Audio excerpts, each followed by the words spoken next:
Hello, everybody. Welcome back to another live stream repair. Before we jump into this massive queue of broken HomePods still waiting to get fixed up, I wanted to take a quick look at this that I procured off of eBay for more than, frankly, it should have gone for, but somebody wanted to fight me for it, and the things I do for content. Jeez. What I want to do is just to briefly take this apart, see what's good still, see what's, well, completely destroyed, and what's rattling around in there. I already have a pretty good idea of what that is.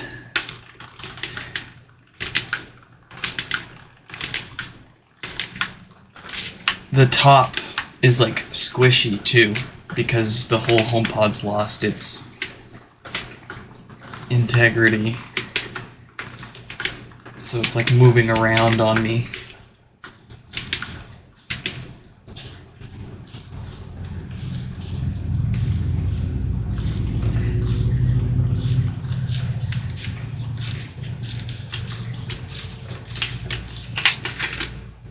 Alright, that looks to be in good shape at least.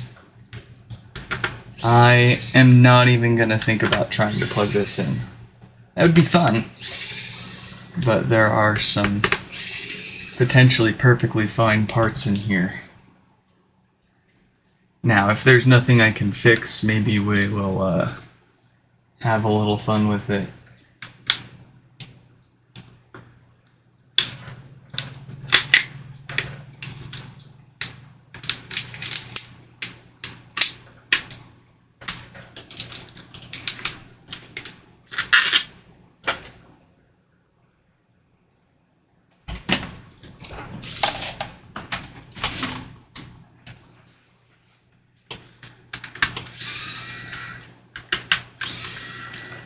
That one's broken. Ugh, that one's broken. So we got two out of it. Oh yeah, I'm restoring the software on that Mini right now. Name's Mr. Brick.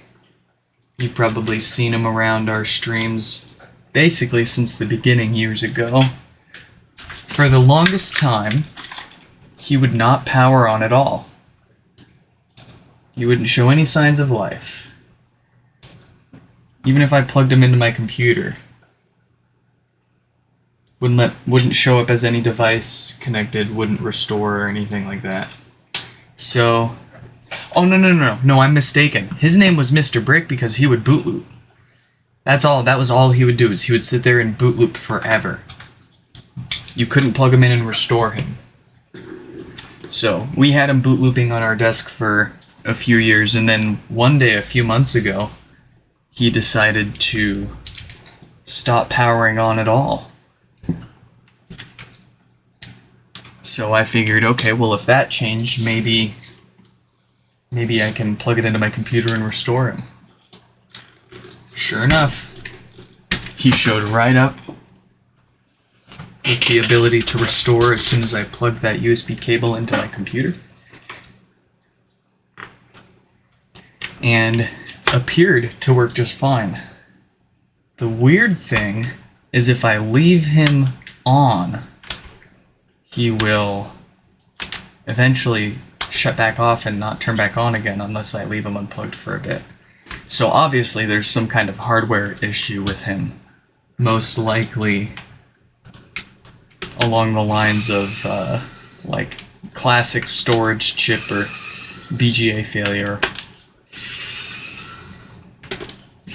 But when he works, he's great company. Oh my goodness, this thing is beat.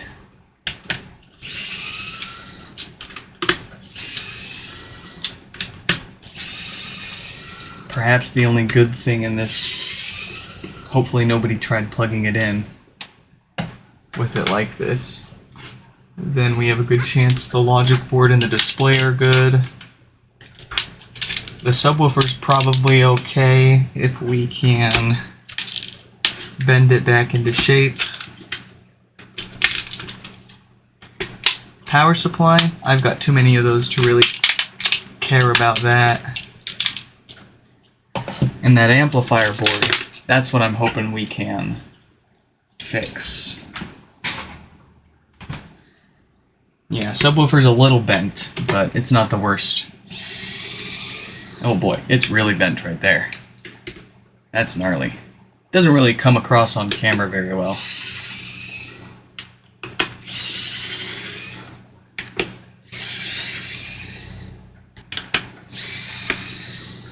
Look at that. It's just split half open. I fixed somebody else's HomePod about a month ago, I want to say. And when we shipped it back to them, they absolutely destroyed it. And oh my god. Yeah. It wasn't as catastrophic as this, but we did have to replace quite a bit. Well, I didn't have to unplug the subwoofer. Wow. It still looks okay, aside from it being pretty severely bent up. Yeah, you can see that there. Huh. Oh my god. Oh, that amplifier is not coming back. Oh no. Oh, I am sad. I kind of expected this. But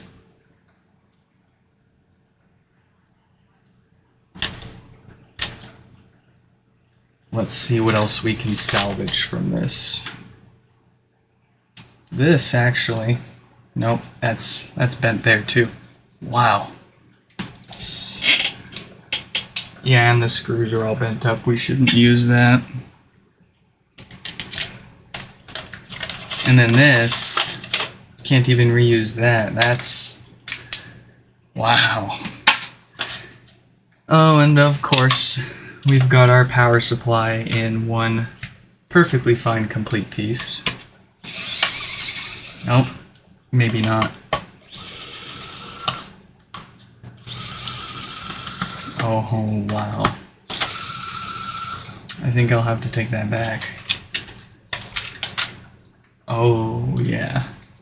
Nope, we lost the connector underneath that where the power supply plugs into the amplifier. That just, that's part of that amplifier now forever. Oh, wow. Is this ribbon cable even good still? Actually,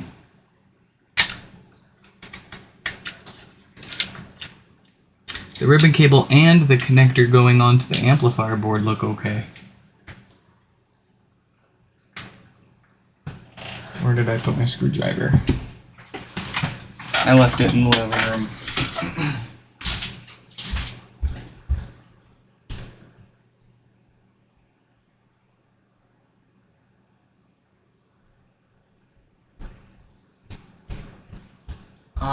This amplifier. I do not think I have ever seen physical damage to this extreme yet.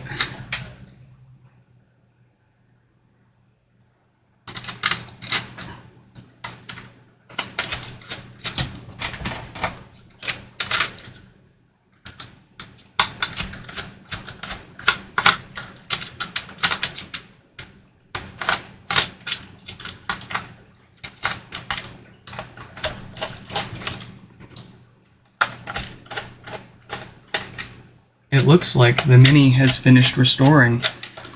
So now all I need to do is unplug that from my computer, plug it into power, and it should boot right up. It doesn't have a speaker in it right now, so it's not going to play the setup tone.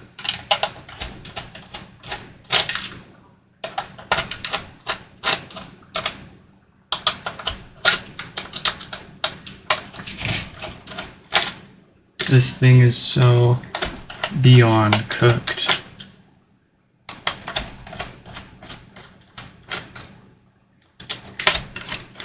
I want to know what happened. Who and why did this to you? Who and why? Oh, that shouldn't do that. That should not be like that. Wow. I guess we've got a glorified Frisbee now.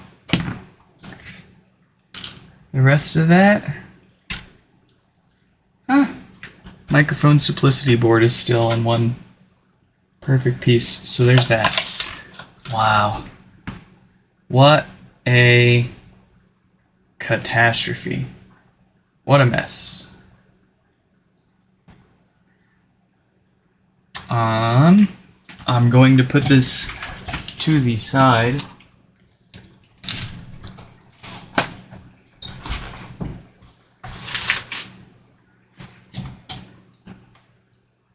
Oh, I hope this logic board works. That'd be really neat.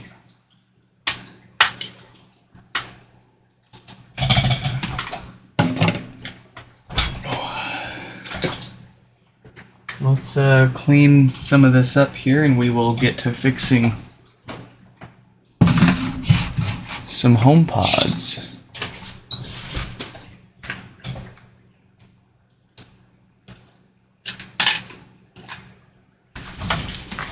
Okay, so let's take a look at Mike's HomePod. Mike sent their HomePod in a few days ago, actually, and we were hoping it was going to be a software issue, but unfortunately, as it turns out, it did end up being a hardware problem.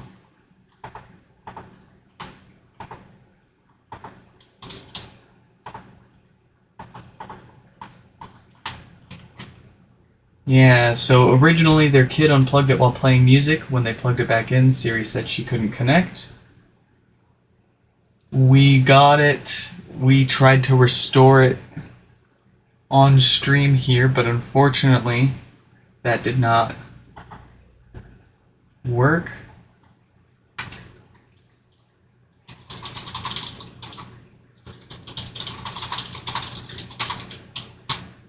But we give people a few options, you know?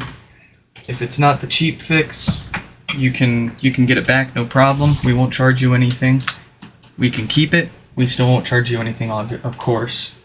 Or you can pay the normal hardware repair rate and we will replace what needs to get replaced. But here we go. That is the result of the software restore not succeeding because of a hardware issue. I would hazard a guess. I don't have any certainties here, just complete guesses, but as Mike Brown alluded to in their, well, no, they just straight up said in their original email, they think wireless interface, like the Wi-Fi chip or another component, had a low voltage condition and fried. And that makes a lot of sense to me.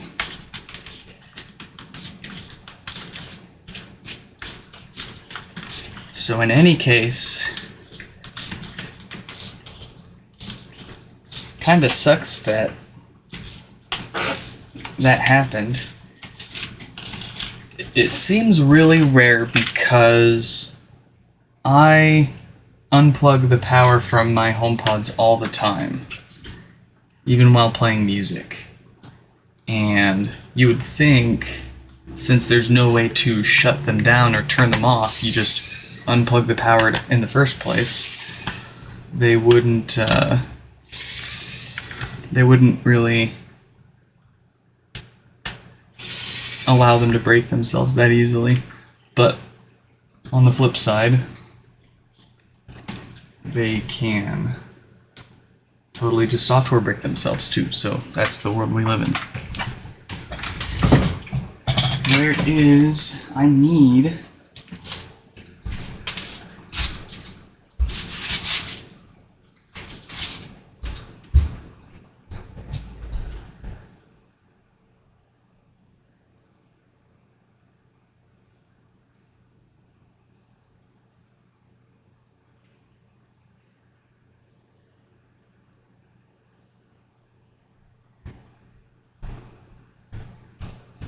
Alright, I think I'm gonna have to break out my super nice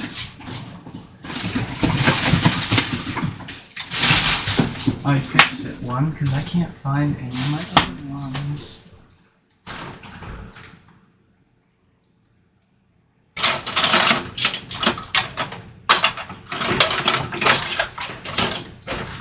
Yeah, what the heck.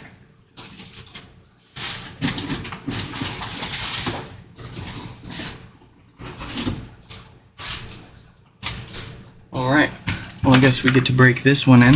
We'll see how long it lasts.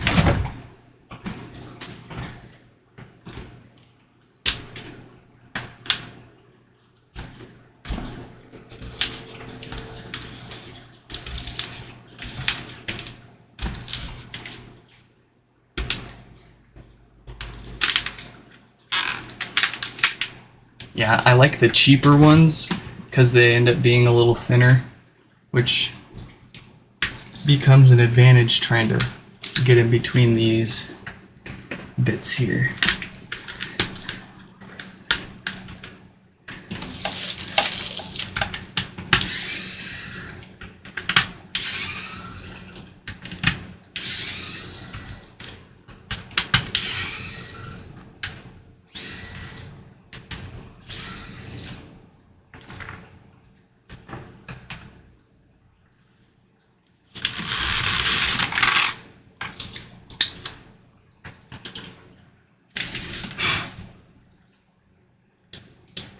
Alright. Let's go ahead and plug in a known good logic board really quick and just make sure that this thing does indeed work fine with a known good logic board.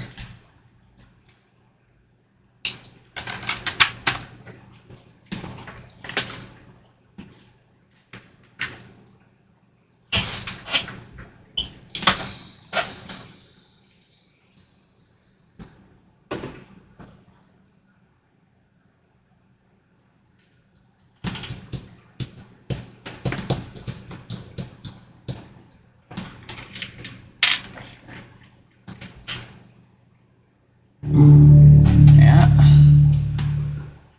Let's see.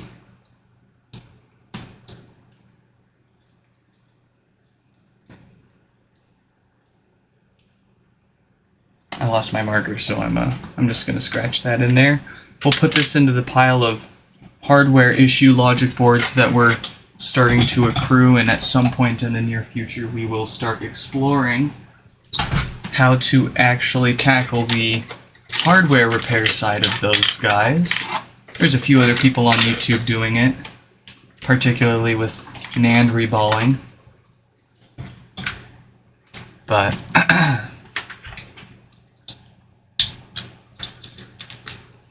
what we will do is get this torn all the way down, and we will give it some new DC filters to keep those death farts away, and we will give it a new Schottky diode if it's got one of the crappy ones waiting to fail and cause no power.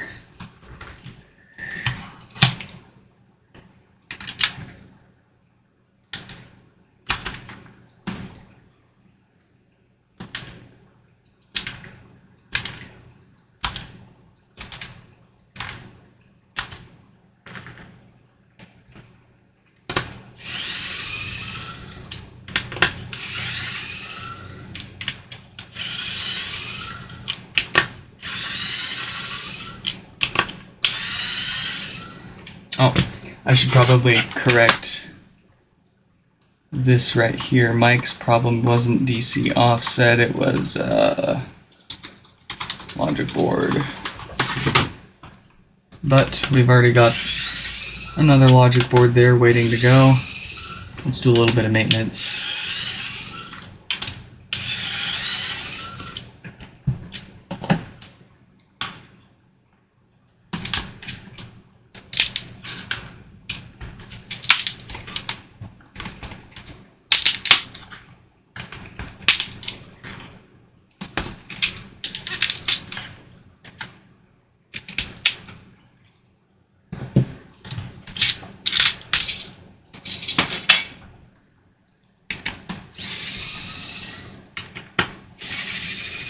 Tony, what is up?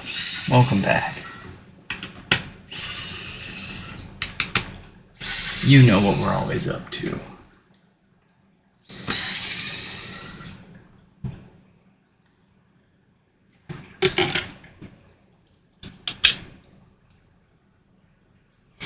Subwoofer smelling snazzy.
Yeah, I would feel like at some point this would start slowing down, right? But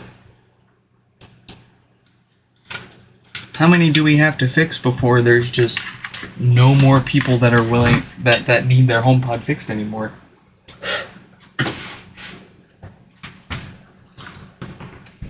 And then it's just not just me, but you got other people around the world and other people in America now offering HomePod repairs too.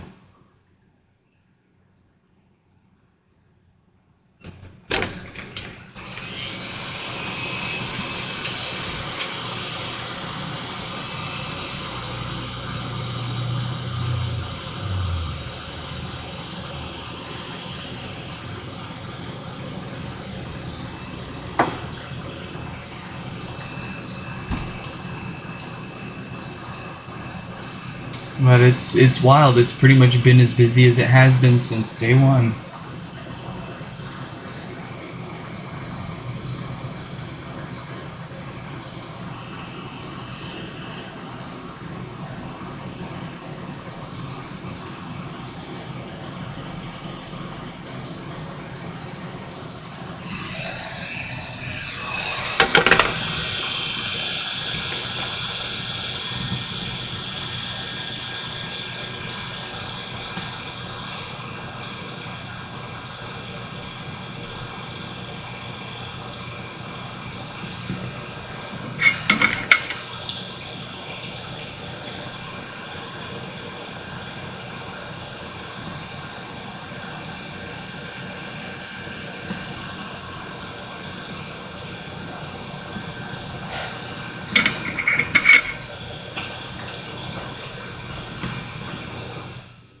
Oh yeah, and I'll proudly take that title.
All right.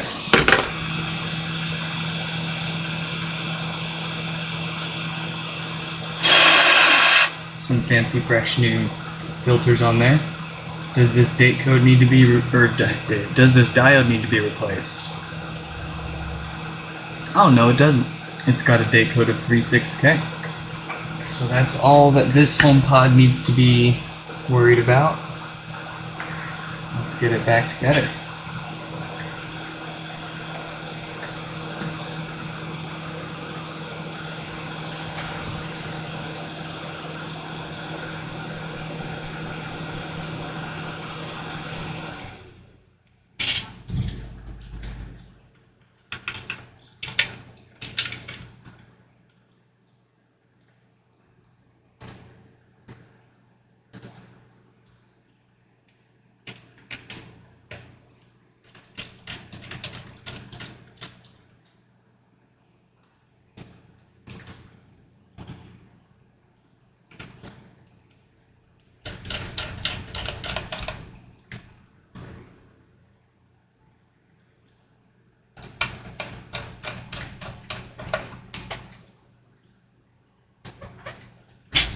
Oh yeah, just email me and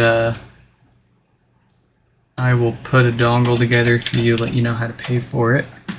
Takes me a day or two to put them together. Right now we're a couple of days behind, but mostly just waiting on things to show up in the mail to keep putting them together. And I believe that stuff shows up today, so I should be able to get more together and catch up tonight. But yeah, just shoot me an email. I've got more info on my main website and the shop, my shop website for the dongle. Just a couple of warnings, things to think about, and options if it doesn't work out for you.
No, I don't think it's a bullet hole because there's no exit. It looks like it just fell from a high distance and hit something very hard. Like the corner of a, like I imagine if they had one like on their fireplace and it fell over, it could have knocked against the corner of like a concrete slab or something on the way back down. Something like that. I don't know. That's pretty intense for fall damage. So.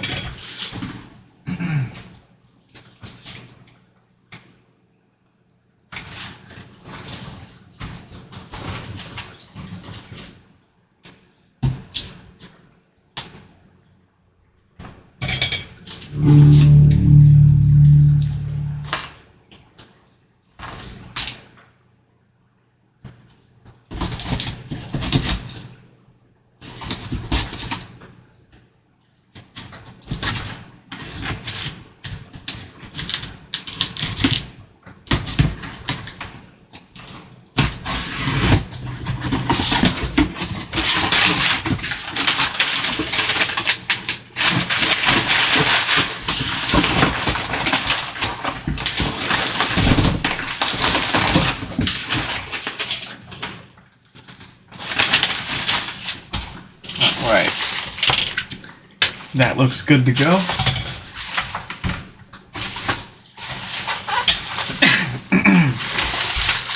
Up next, then, let's go ahead and take a look at Tony's HomePod.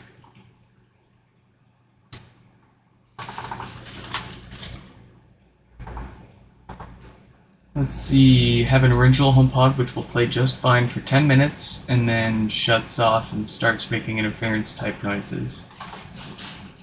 Alright.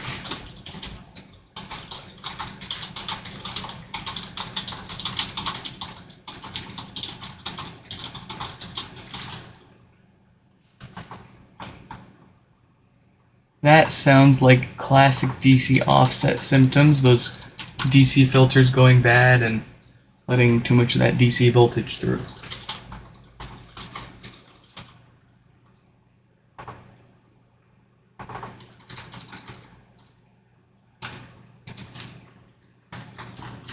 All right.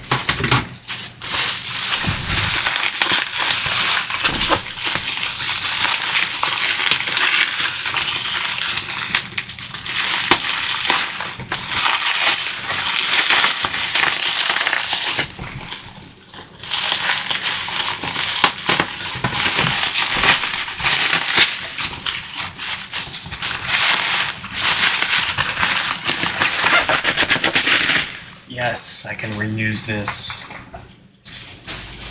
I love being able to get out of here. Reuse packaging.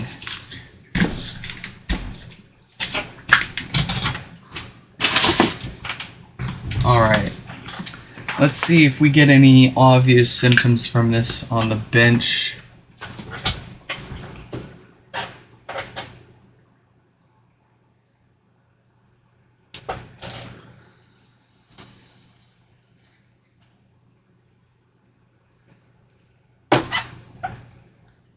Ooh. Yeah. Yeah, buddy. That is some roasty toasty DC. Let's get this apart. I am hoping the subwoofer is still okay.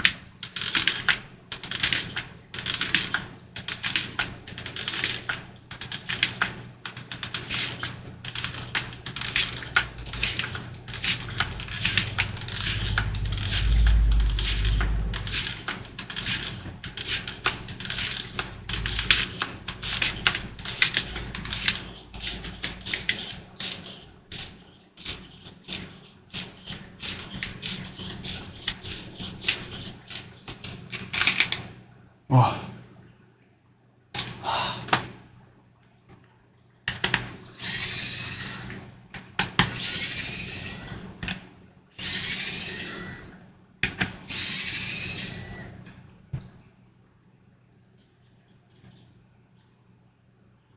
How long do you think the subwoofer takes to melt under DC offset?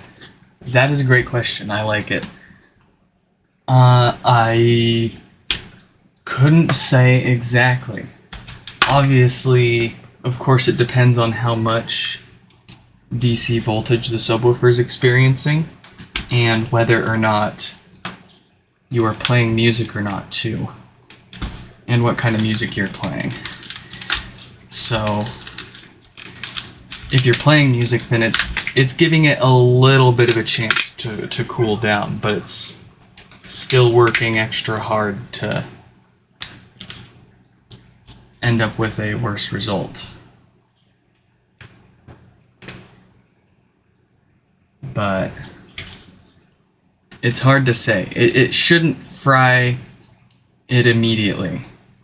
And I can say that because we've been using the same test subwoofer on our streams here since the very beginning. And that woofer has seen some mighty high offset. So a little bit of offset as a snack isn't gonna kill them. But just like your cats with salami, too much over time will absolutely cook it.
Yeah, usually the voice coil gets really toasty. Oh, this? No, that's just that I believe is some of the rubbing alcohol that evaporated on there. But you're right, sometimes when these get really roasty, there's a dark spot, but it's perfectly in the center. It's not off to the side a little bit. This woofer smells and looks fantastic. I'm gonna double check down there. Yeah. Most excellent.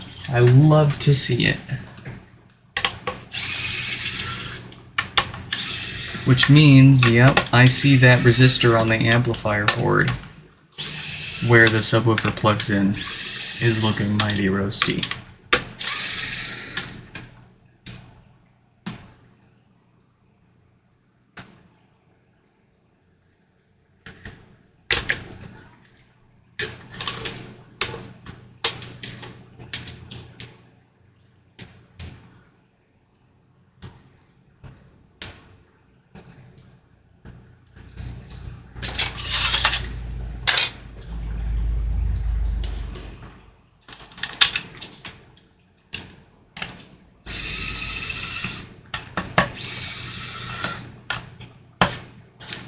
I'm not dealing with another broken screw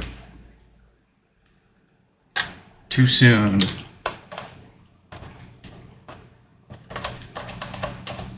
Nice.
Okay.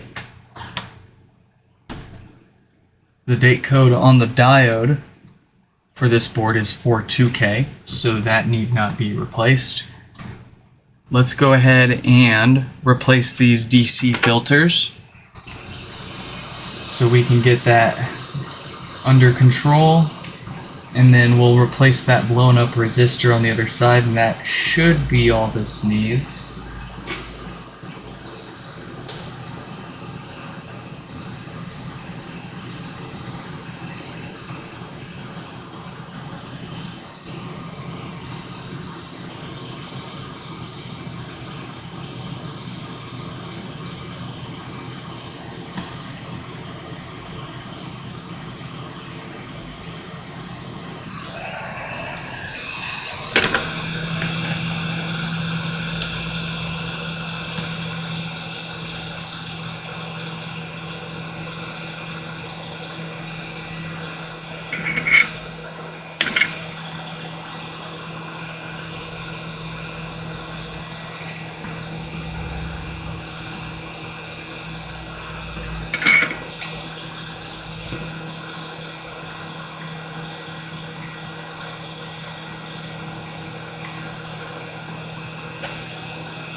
All right.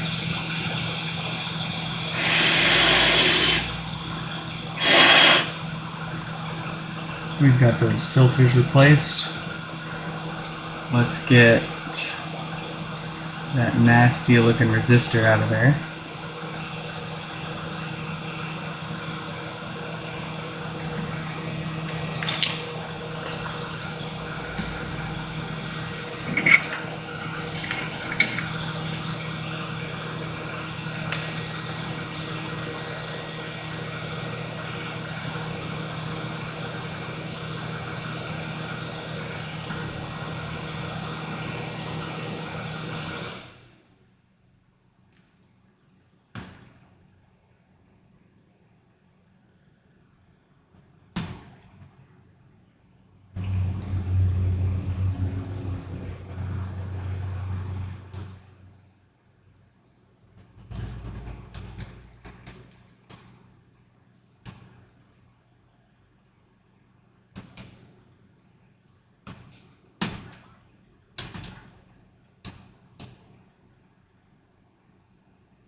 Alright, that's not coming off the easy way.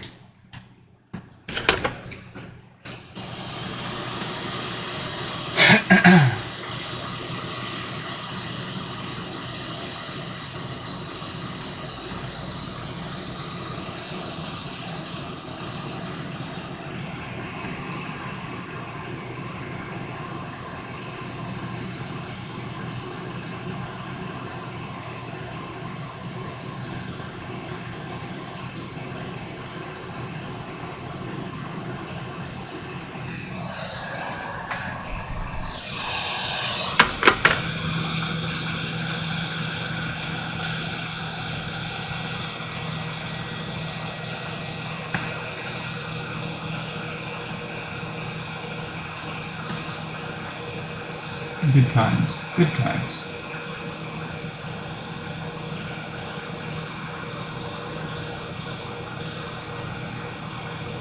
I forgot I need to put some good solder back on there. Let's go ahead and do that.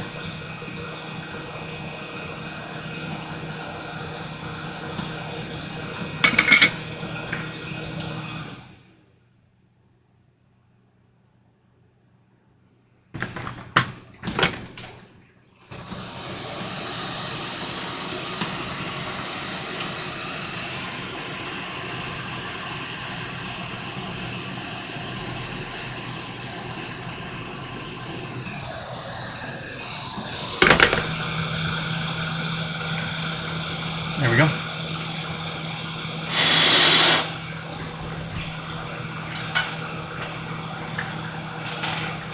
That should be one happy HomePod again. After we get it back together.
Yeah, there you go. For your sanity. That was just a bit of rubbing alcohol that dried up on there. I was kind of curious myself. I was pretty sure that's what it was, so I wanted to figure it'd be easy to double check.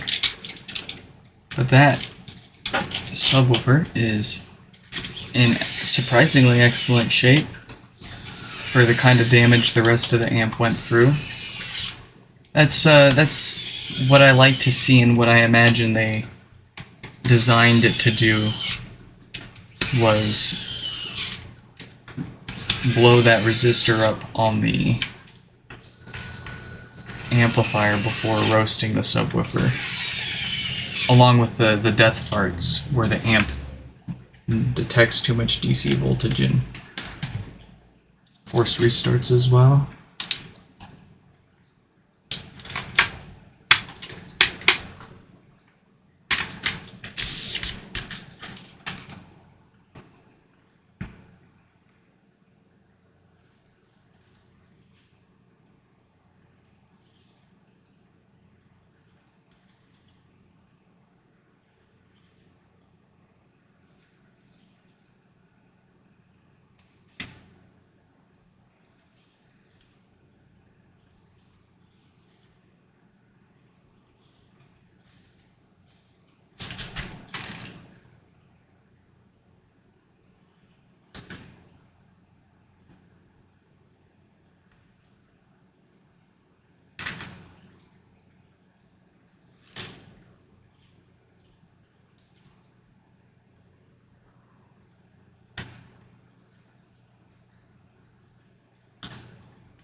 Alright. I'm having trouble Beautiful. connecting to the internet. Oh, I can even hear the bass in her voice again. I'm having trouble. That's clearly better. Alright.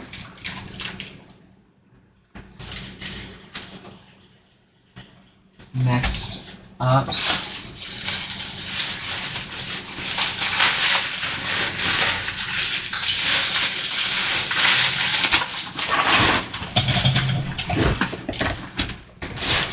We have got Ganon. Let's pull up Ganon's email and see what's up with their HomePod. First generation HomePod that won't power on. Ah, and a fellow Spokenite too. That's right.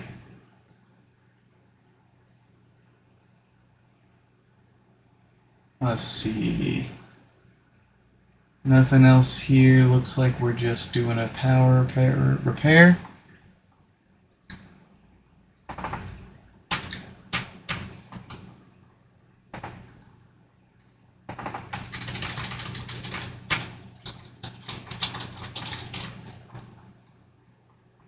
Let's shoot them a quick email.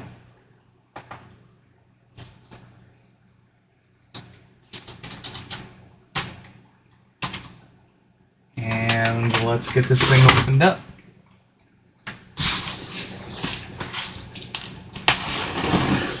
Ooh, I just noticed this too. Very close to disaster. That's the bottom of it. Oh, that would have sucked.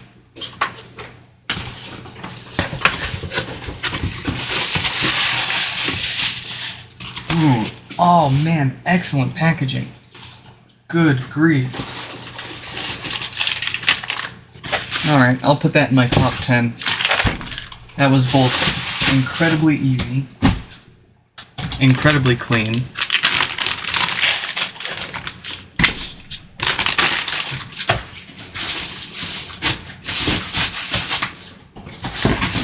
Well done. That looks superficial. We can probably just rub it out. I'm not worried about the cosmetics for now. Let's see if we can get this thing fixed. So we'll plug it into power. We've got no lights or anything coming up there. We do have a couple of watts getting pulled from the wall. So that tells me enough. I'm almost 100% certain that this is the same no power failure as most of the others out there that we've fixed. Let's get it torn down, and we will replace that Schottky diode that's failed on the amplifier with a brand new, slightly beefier one. The only reason that diode fails is a quality control issue when they were being made. So only certain diodes within a date range have this problem and fail. Thereby replacing it with a new one permanently resolves the issue. That said, the exact replacement ironically is a little more expensive than one that is rated slightly higher and held to a higher manufacturing standard. So that's what we roll with when we replace these. And if the diode doesn't have that date code on it, then we don't bother touching it, and it's not going to be the problem in the first place. If a diode is working still and it has that date code on it, it's going to get replaced in any case. And of course, while we're in here, HomePods are the star of while we're in here. We will replace those DC filters in the form of ceramic capacitors, because all ceramics naturally decay over time, and naturally they'll lose their effectiveness at filtering DC voltage. In certain applications, this may not matter so much. You may not even notice there's a problem. There may never even be a problem. In this application, at this day, at this time, those capacitors on that amplifier board are responsible for making sure that the audio signal that the amplifier gets is as clean as possible. Something I didn't know when I got started doing HomePod repairs, I learned this. And I thought, you know, I knew my speakers. I thought I was a speaker fan. But I got into fixing HomePods, and I didn't learn until then that the audio signal that goes to your speaker is at not DC, but AC. And if that, you know, if you're like, yeah, whatever, then okay, cool. But you might be thinking, oh, I didn't know that either. And the reason for that is because intuitively you're going to think, you're going to look at a speaker connection and it's going to have a positive and negative. And we're always used to seeing positive and negative meaning DC voltage. But that is not the case for your speakers. Fancy that, huh? So your speaker actually takes an AC signal for the audio, and your speaker is going to move in and out and then return to the middle with that AC audio signal. And it's going to cool the speaker as it does that, because it has a chance to move around and circulate air. With DC voltage, it moves your speaker up or down, depending on whether it's positive or negative DC voltage. It'll move your speaker and it'll hold it there. So now, your amplifier is doing all this extra work to hold this speaker in this new unnatural state. The speaker isn't able to move as much, and it has to work harder to do what it can do. All because of a little DC voltage. So that's what those capacitors do, is keep that DC voltage out of the AC audio signal as it gets passed through the amplifier and amplified. And we're talking board level component here. We're not talking the whole HomePod, but as far as the amplifier board itself, the audio signal passes through those DC filters before it goes through the main amplifier chip that, you know, boosts the audio signal. The amp chip's sole purpose is to amplify. It's not gonna only amplify AC or only amplify DC. Its sole purpose is to amplify. So you gotta filter that crap out before you turn it up. Garbage in, garbage out.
And we are in it.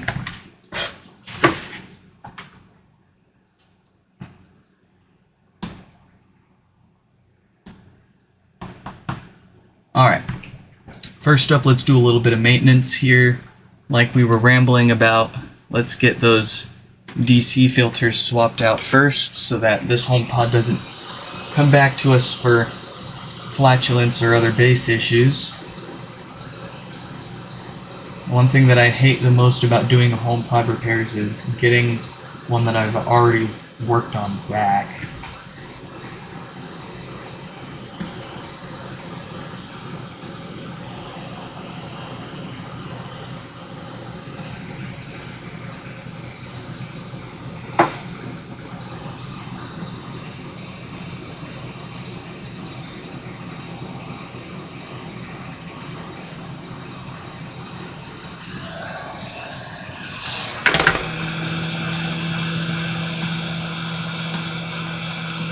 Slap some flux on there.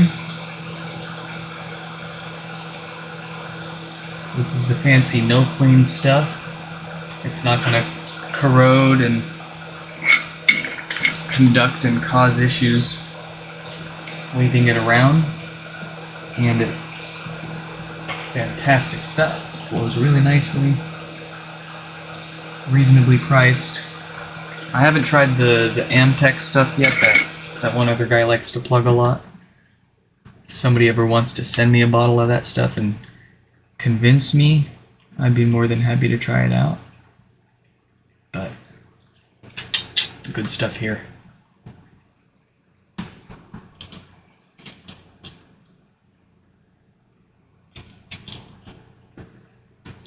All right.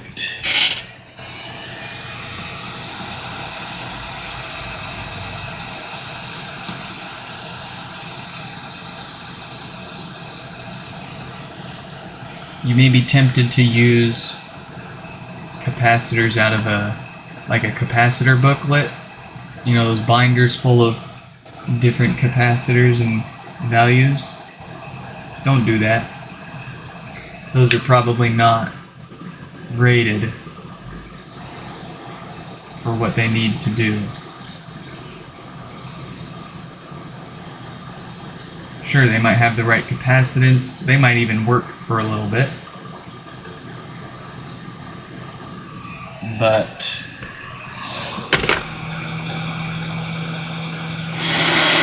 it's the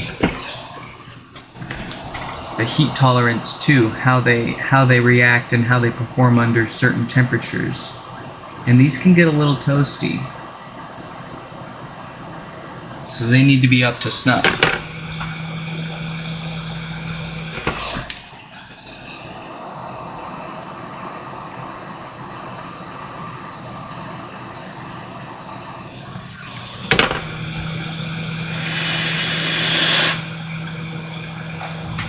X7R is the rating that you need to use. Any less and you will develop problems. And if you want to go for extra credit, it's not necessary, but you can go for the ones with the flexible terminals. The idea behind that is the vibrations from the subwoofer should cause less fatigue to their joints where they connect to the board.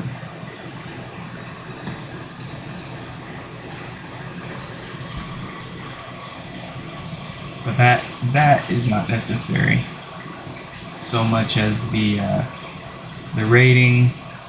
The tolerance needs to be 10% or less.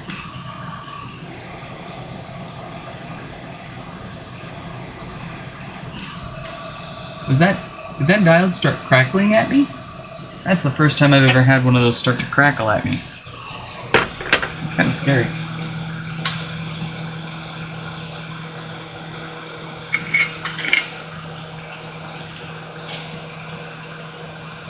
I know we weren't cooking the thing. It must have just been so far out that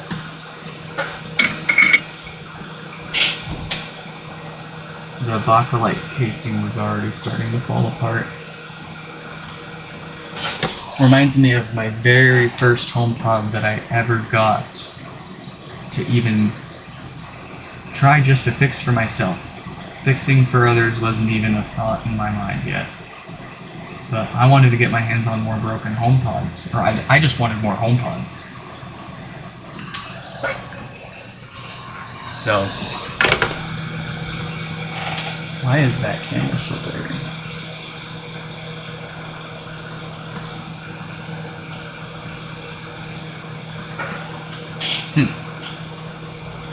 Oh. There we go.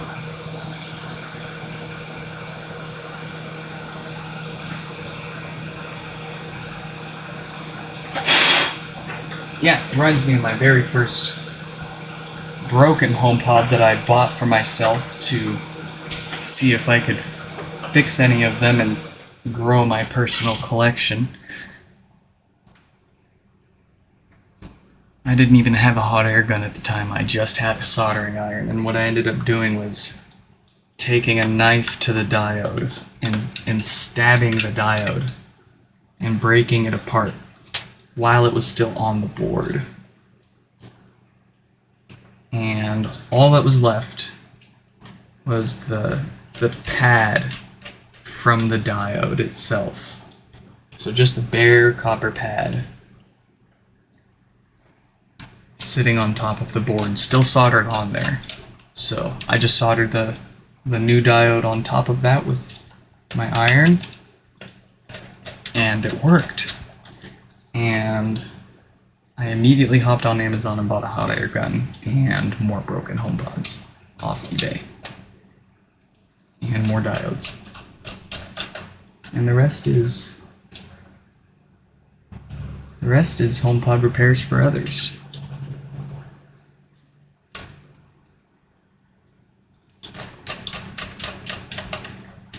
It sucked seeing so many other people online complaining about their broken HomePods and Apple telling people and they're out of luck or they get charged for them for repairs or replacements or whatever, and there was just no one out there willing to take them up on this. And I was like, huh, maybe I can do that. And I tried fixing a few more broken ones for myself. Got good at it. Started reaching out to people that I saw complaining about broken HomePods online and offering repairs. Got really good at it, I guess.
Right.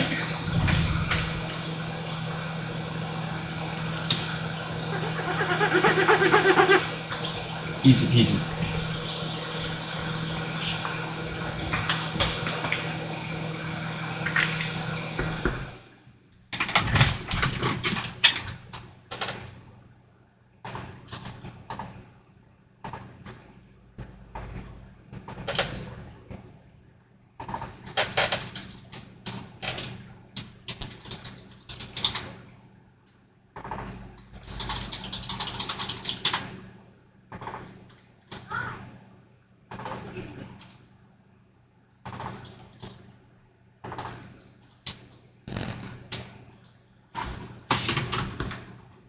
I'm having trouble connecting to the internet. Aren't we all?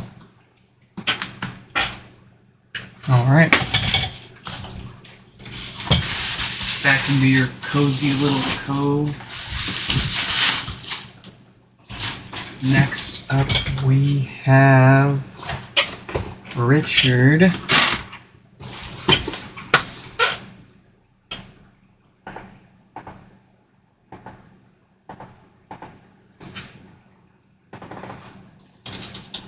Let's pull up Richard's info here and get their HomePod fixed up. What is wrong with it?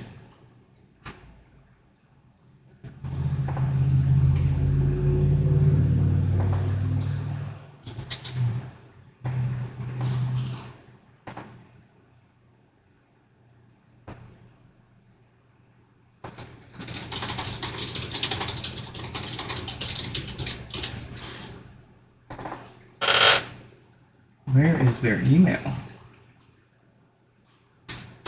Where is this Richard fellow?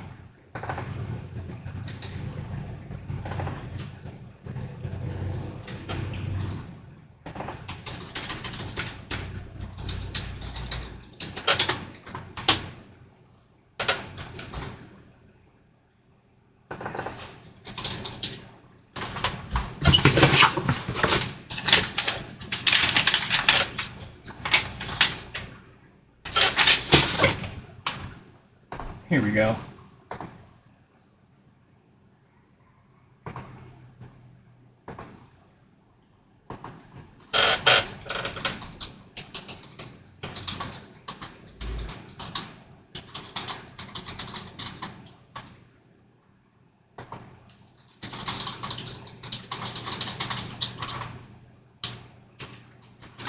Oh, we found them. We've got Richard here with the classic no power, I believe.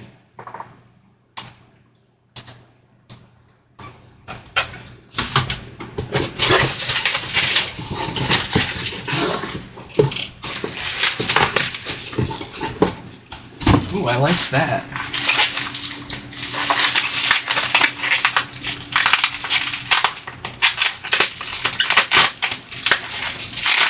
Ooh.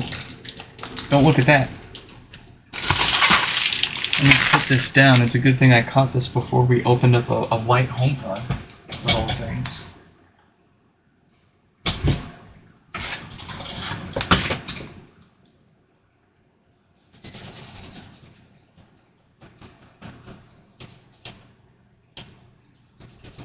There's that hand sanitizer.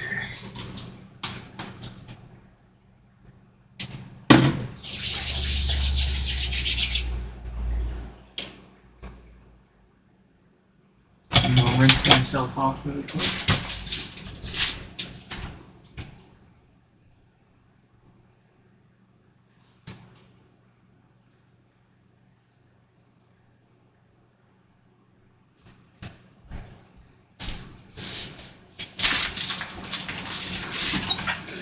Okay. Let me make sure I didn't get any on their stuff here. That would be kinda gross. Alright, I think we got lucky.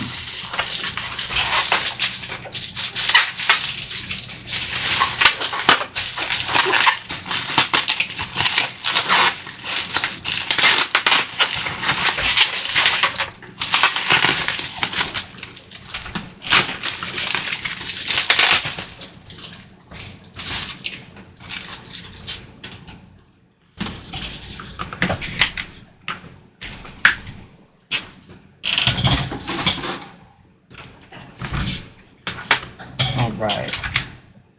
What have we here? More lack of power. Oh goodness. Do I need to cover this up?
Let me clear those volume buttons. Very good.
Ooh, it's been a minute for you, hasn't it, buddy?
Subwoofer smells fantastic. No concerns there.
First up, some maintenance.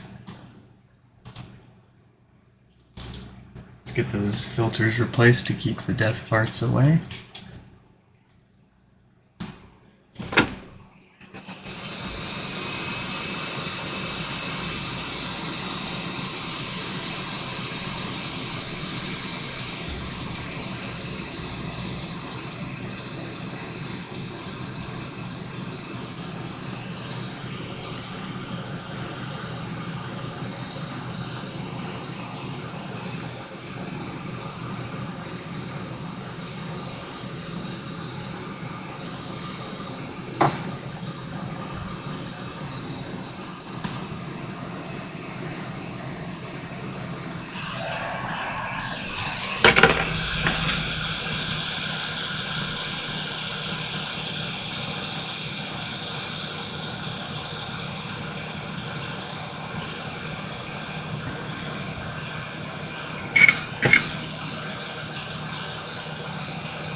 Fantastic. Alright. Time for that dead diode.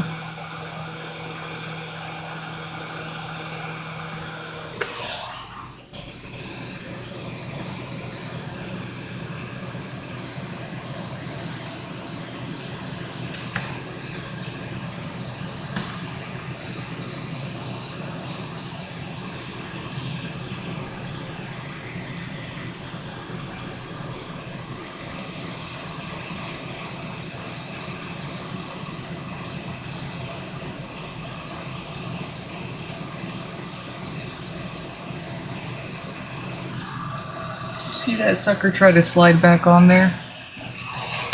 I don't think so. I don't think so, dead guy. You were going into the dead diode graveyard with all the others. Why have I kept every single diode I've replaced? I don't know. I'm weird. Maybe I'll mail them all off to Apple one day.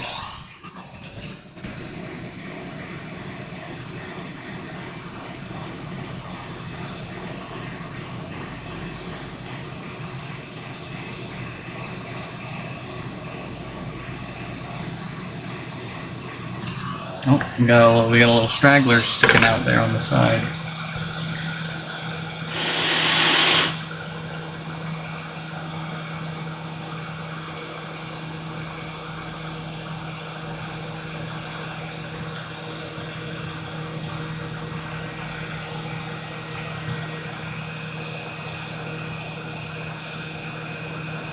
I can't have that there.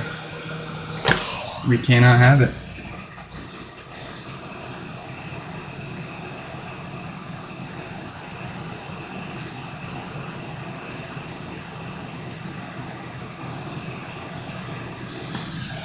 Yeah.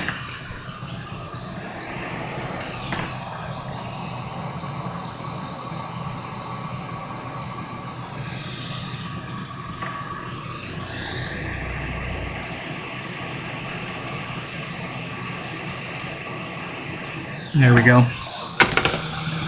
Easy peasy.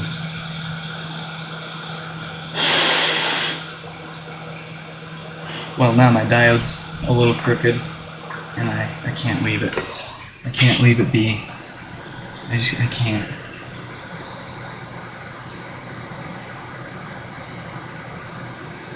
There. I'm done messing with it. No more. Let me go grab a drink.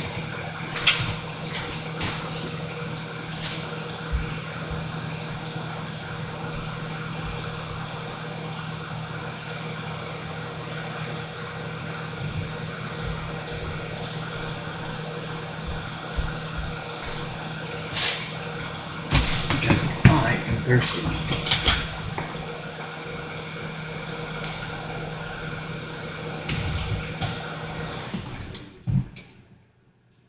Oh, what's up, Mr. Brick? You come to join us again?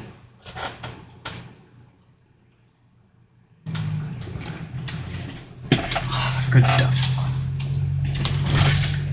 Do we even have any software or like blinking volume button HomePods to do today? I was kind of hoping we'd get at least one to try out. Maybe I will get my Wish with Barclay's HomePod next. I don't remember what's wrong with theirs.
We're good.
HomePod repairs are actually only $1. I charge $69 to drink a beer and stare at your HomePod for an extra minute or two.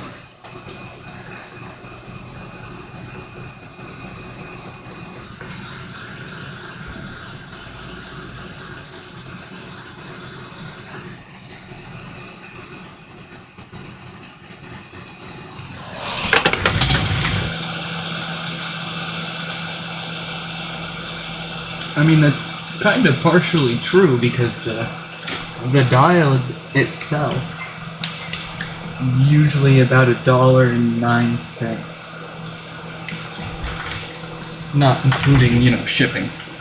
But we buy a couple hundred of them at a time to make it worth it, as you should. Look at that. We got one more HomePod.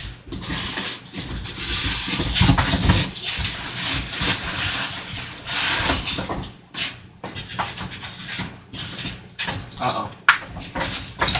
This one's covered in styrofoam.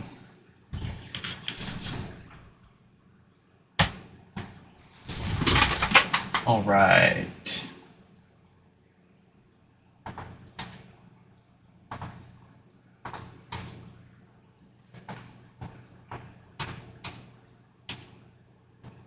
Give that a sec to fail connecting to Wi-Fi.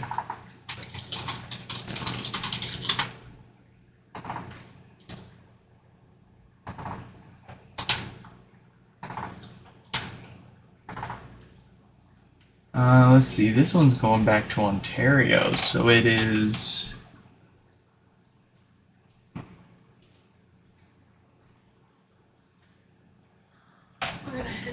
Okay, I got one more and then I'll be done, so. And I'll probably make some dongles.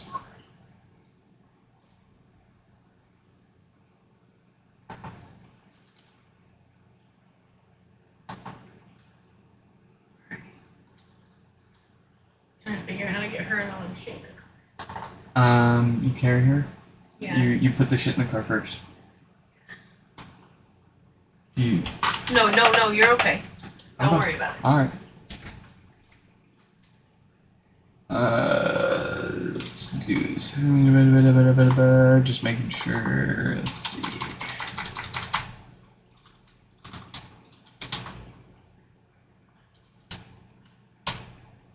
Alright. I'm having trouble connecting to the internet. Aren't we all? I'm having trouble.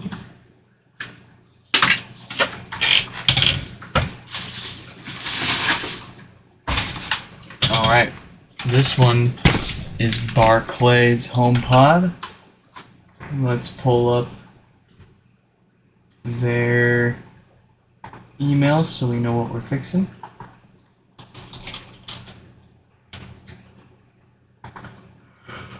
We have got, oh yeah, another dead HomePod, no power. Wow.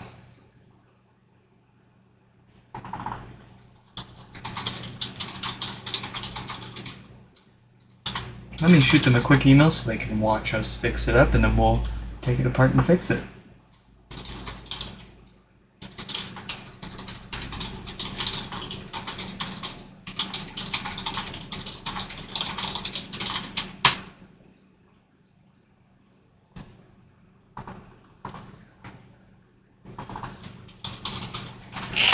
Alright.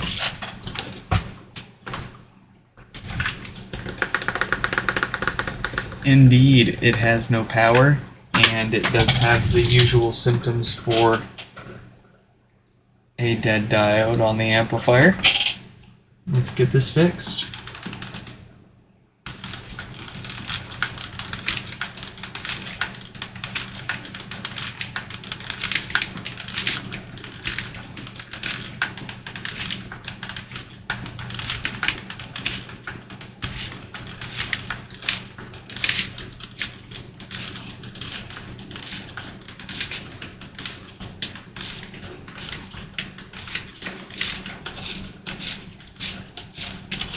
I hear a child. Say goodbye. Bye.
Ooh, they mentioned it in their email, but it has been a while for you too, hasn't it, little guy? Excuse me.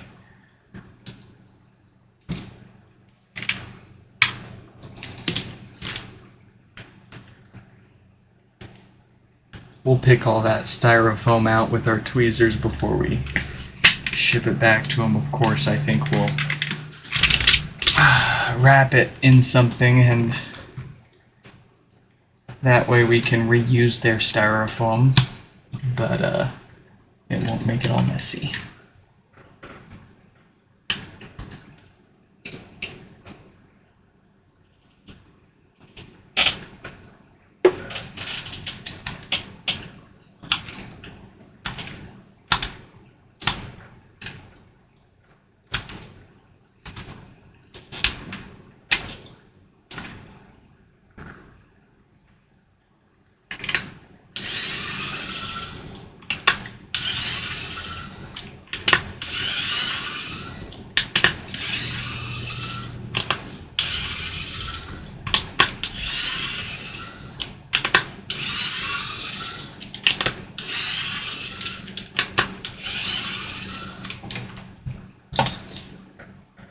No, my SingCell Alpha parts.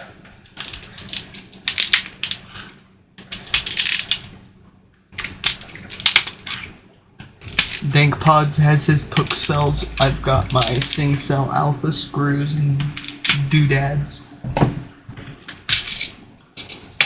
I'd rather have the Pook cells.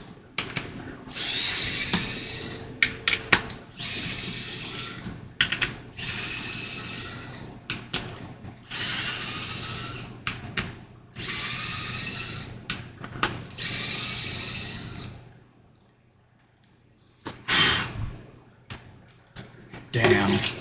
Born too early to be called the Fixer. Born too late to be called Dank Pods. Born just in time to be called Nick's Fix.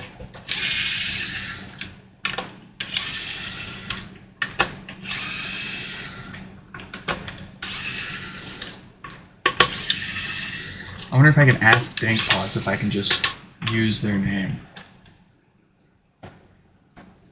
And we'll just do a complete rebrand.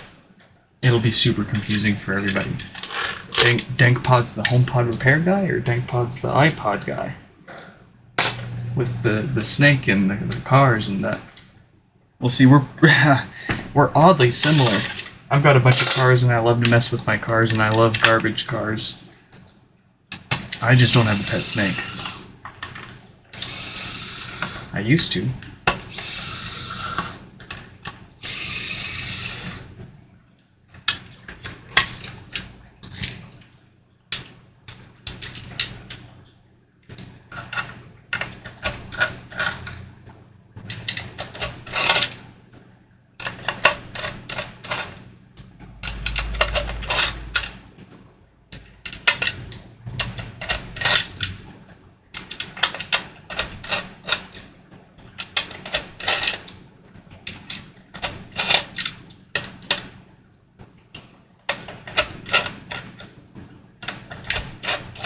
Don't be sloppy with your screwdriver like I am. Unless you know what you're doing. You will slop the wrong way and screw something up severely. Oh, I'll never forget. It was probably a year and a half ago we were working on someone's HomePod on the live stream and we slopped our screwdriver a little too hard and I guess the capacitor still had some charge because sparks flew. Boy, is it a rewarding experience to...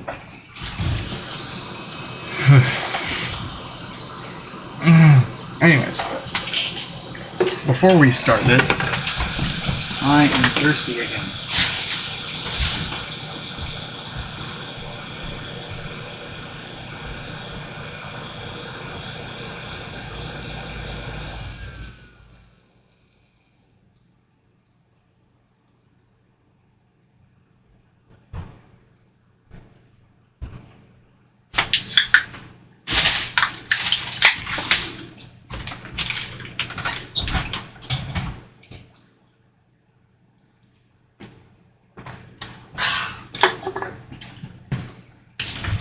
Now we proceed.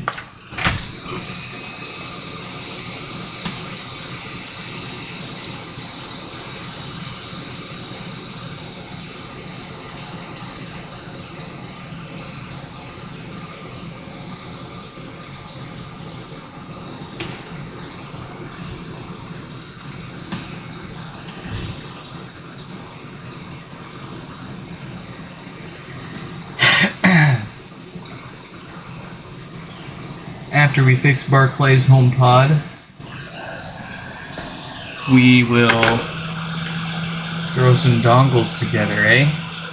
See how many we can crank out before the wife gets back home.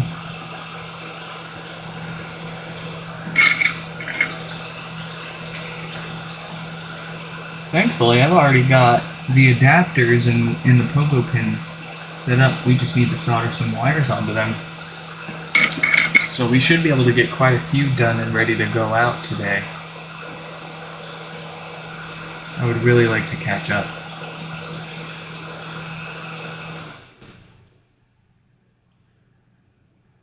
We'll only be caught up on HomePod repairs after Barclay's right here. Just barely. And then, you know, tomorrow we'll come around and that will bring what it brings.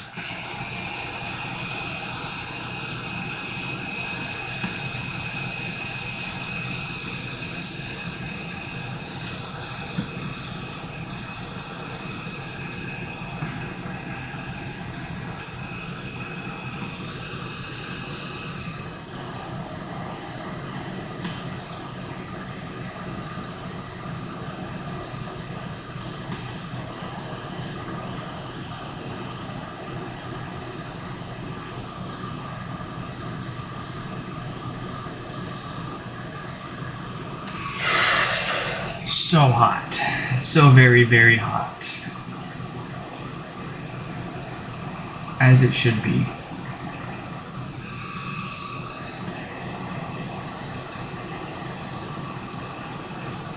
Man, look at those steady hands. I'm on it today.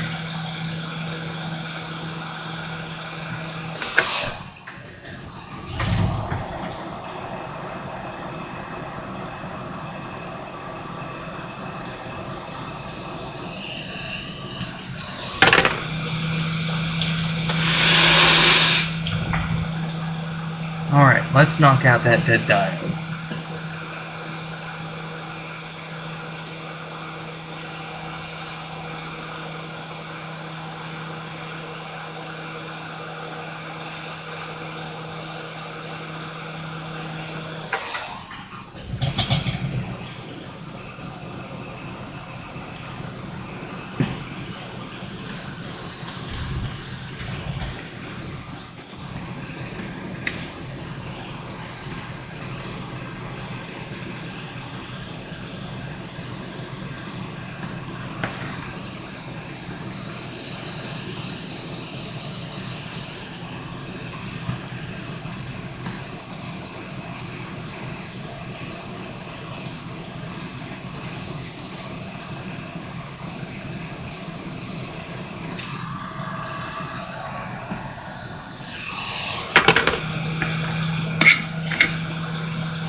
That's a lot of work.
And there we have it.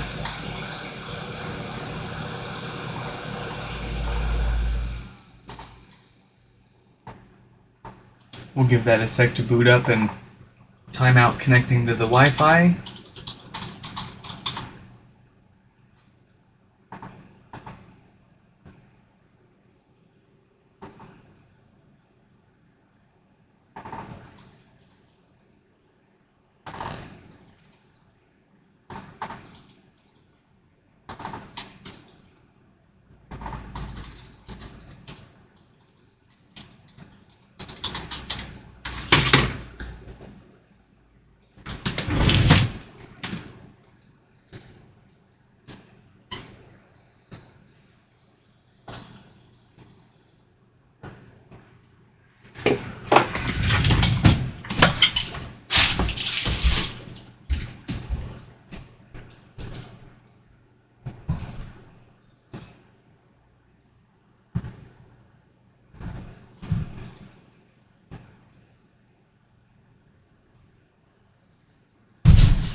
Siri seems very confused.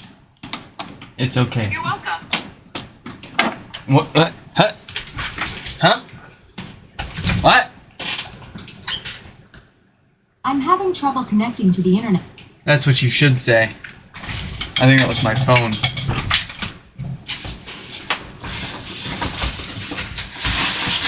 Alright. HomePod wise, we are all caught up. So now, we get to goof around a little bit. And by that, I mean, let's put some dongles together.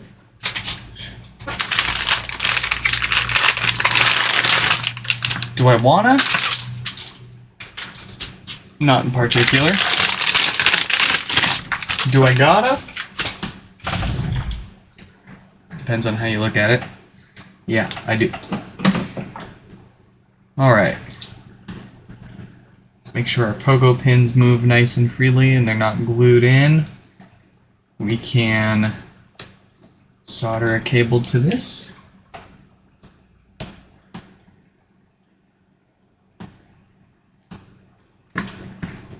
I love these pigtails. They make this significantly faster and easier.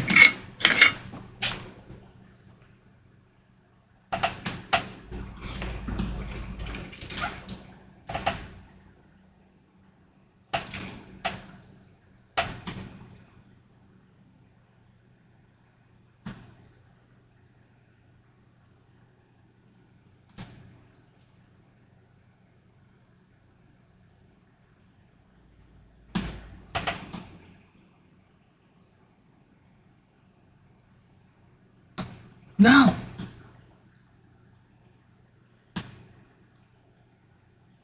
Well, that just means it wasn't good enough. There we go.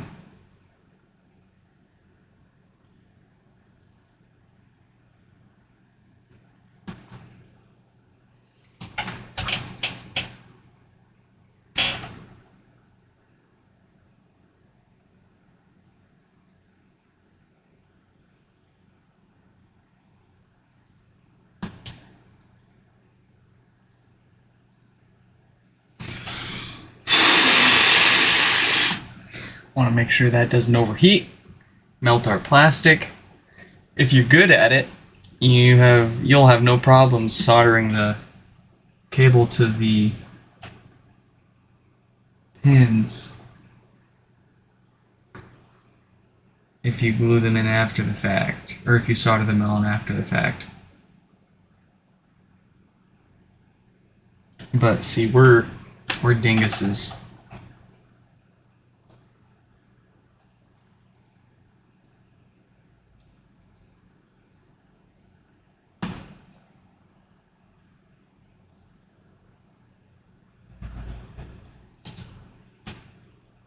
Certified dingus.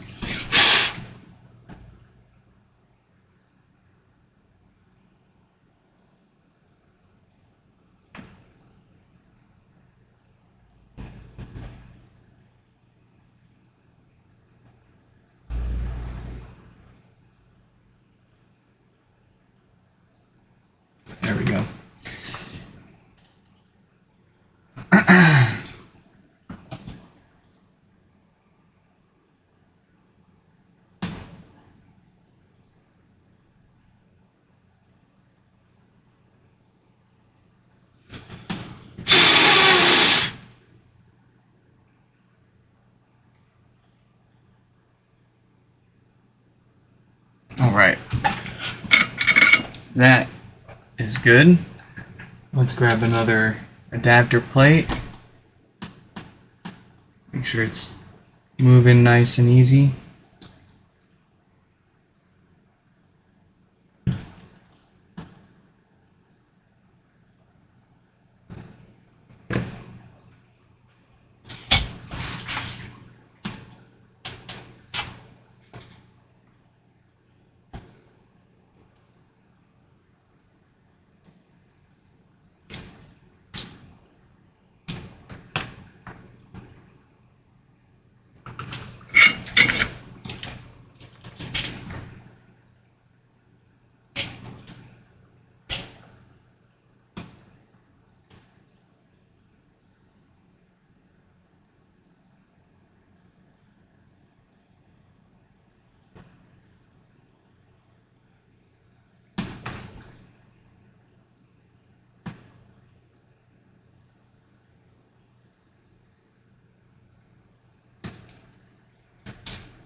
This one's playing games.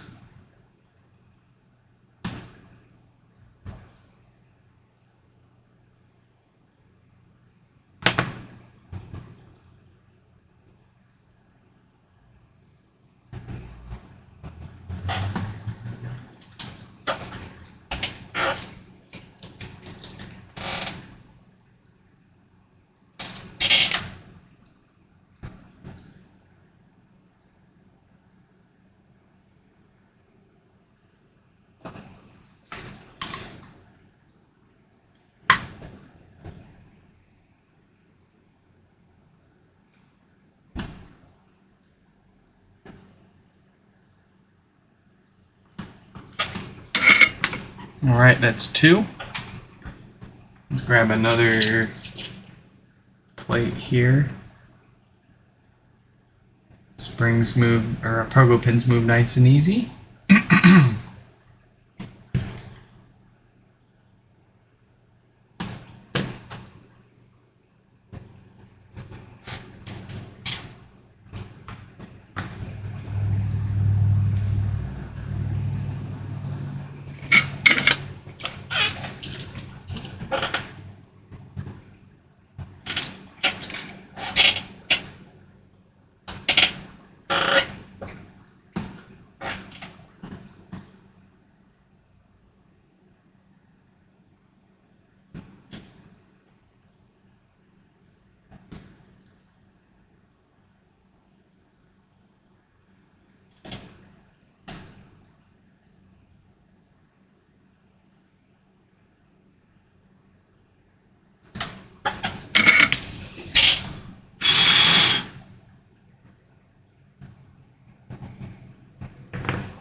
That's another one.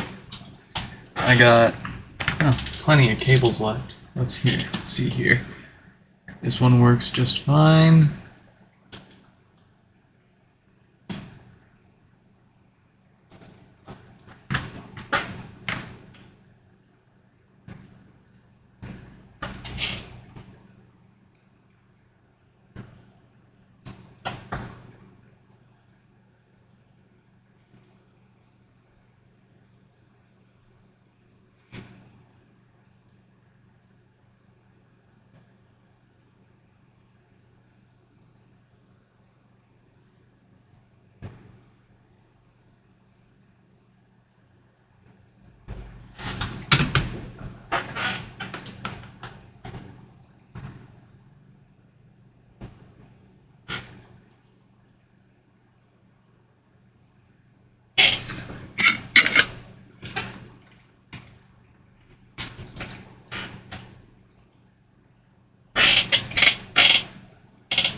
All right. I've got 3 more pigtails here and pogo pins for, or 2 more adapter plates here ready to go. So hopefully those pogo pins show up today and I can make more after this.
Alright, you little bastard.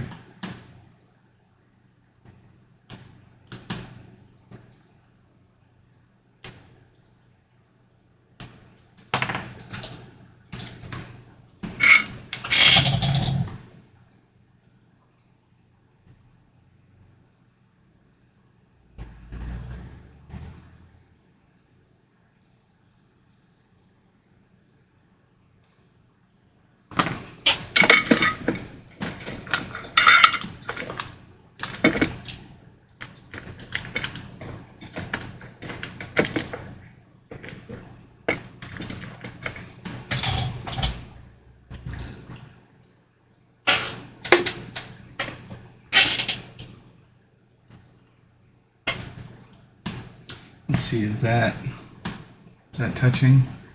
Nope, those aren't touching.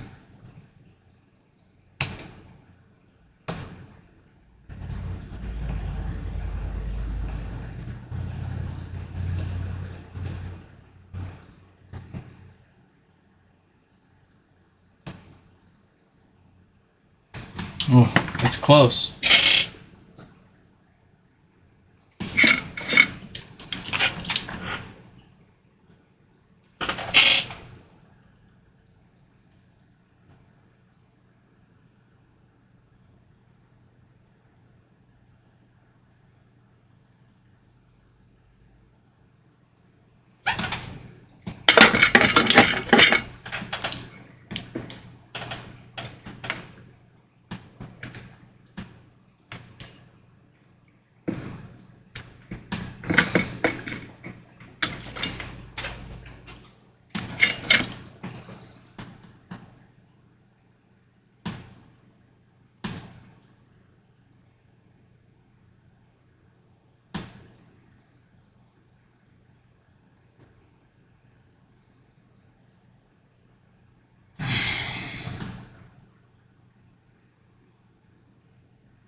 Well, it looks like that will work.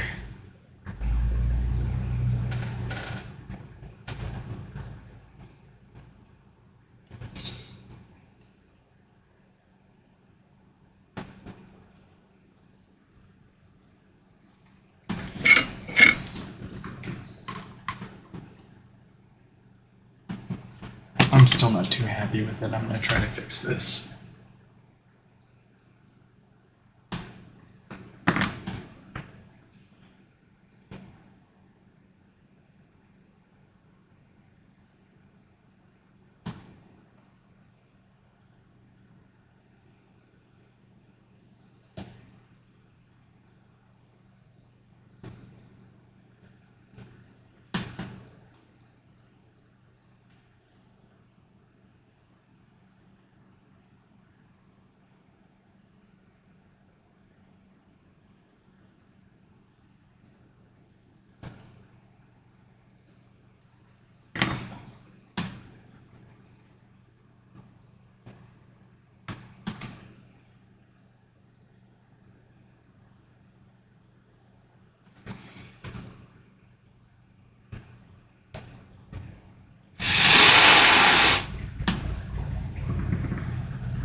Alright, is this gonna work?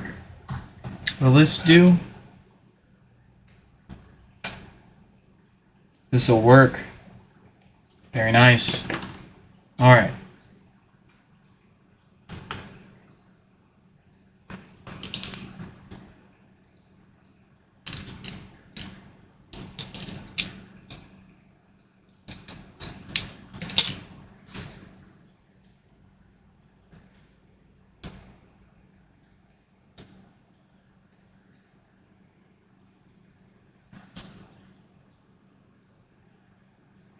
Get the glue gun.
All right. How's the ventilation in my workspace? Yes, that has been a consideration since I started this. It's as good as I can reasonably get without spending a ton of money on something more ridiculous. But I do have the basic principles covered. And by that I mean we have a HEPA filter right above the workspace here, and we have a fan behind us that pushes the fumes away from our face and of course towards the filter, and then we've got windows open to help circulate the air. But the proper setup obviously would be like a hood, like a proper fume extractor from a hood and all that.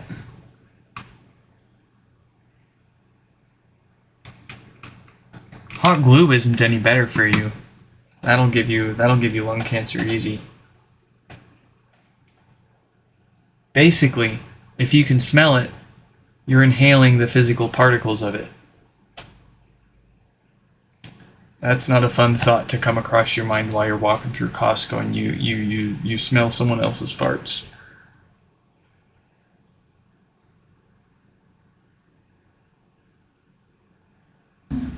Alright, that one is good. We'll let that hang to dry and knock out another one here.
My hands.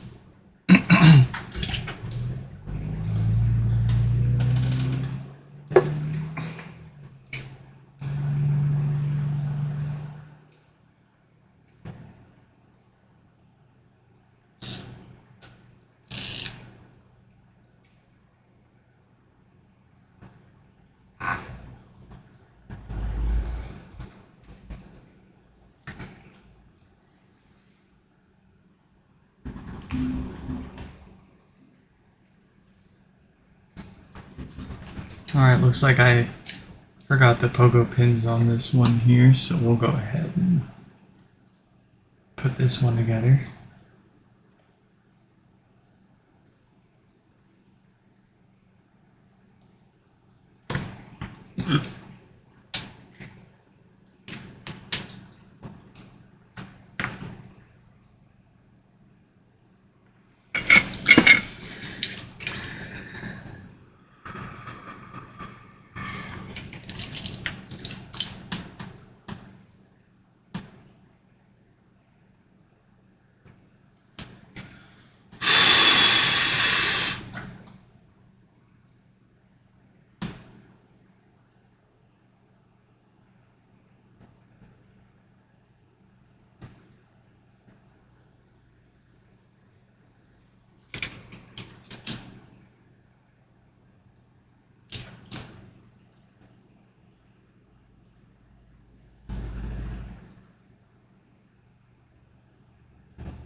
Oh boy, I think that's as many more as I can make for today.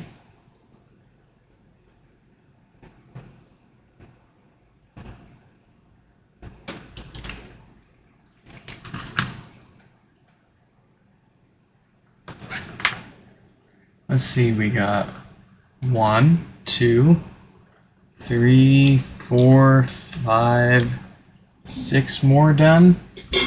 And I've got this UART one that's ready to go out too. So I think, oh man, hopefully that should be enough for me to ship everyone's out that's at least paid up to this point. And then we will be able to make some that are ready to ship when people pay so they don't have to wait around. Oh, it isn't absolutely critical that you get your dongle as soon as possible. It's not like time will expire our methods to restore the software on these. Worst case scenario, we just have to update the scripts for the new versions of the software, but these HomePods are permanently hardware vulnerable to the methods that we use to restore them. So that is it for today's live stream repair. I hope you all enjoyed, and I will catch you in the next one. Goodbye.